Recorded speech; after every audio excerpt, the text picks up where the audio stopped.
মধ্যরাত, চারদিকে গভীর নীরবতা।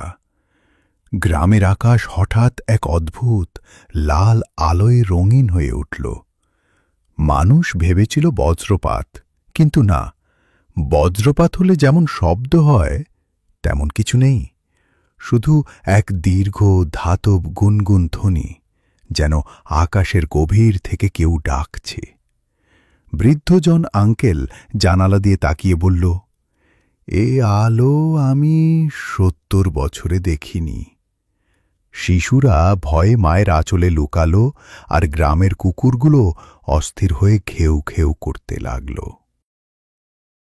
পরদিন সকালে ডেভিড আর গ্রামের কয়েকজন গম খেতে গেল। সবাই থমকে গেল। গম ক্ষেতের মাঝে গোলাকার পোড়া দাগ, যেন কেউ বিশাল চাকার মতো কিছু বসিয়ে গেছে। পোড়া জায়গার চারপাশে গাছপালা শুকিয়ে ধূসর হয়ে গেছে, আর আশ্চর্যজনকভাবে একটিও পাখি নেই। ডেভিড নিচু হয়ে পোড়া মাটিতে হাত দিল। গরম নয়, কিন্তু মাটি অদ্ভুতভাবে কাঁপছে, যেন ভেতর থেকে কিছু নড়ছে।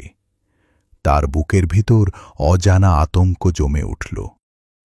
সেদিন রাতে ডেভিড ঘুমোতে পারেনি। জানালার বাইরে কেমন এক চাপা গর্জন শোনা যাচ্ছিল। হঠাৎ উঠোনের এক কোণে কিছু নড়ল।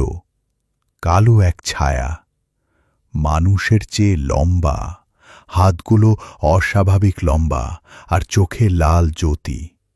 ডেভিড শ্বাস বন্ধ করে তাকিয়ে রইল।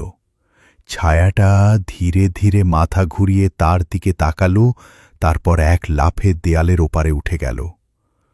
পর মুহূর্তেই গ্রামের সব কুকুর একসাথে ভয়ঙ্করভাবে চিৎকার শুরু করল, তারপর একে একে থেমে গেল। ভোরে জানা গেল সব কুকুর হারিয়ে গেছে। গ্রামে গুজব ছড়িয়ে পড়ল। কারো মতে এটা ভূত, কারো মতে শয়তানের ছায়া।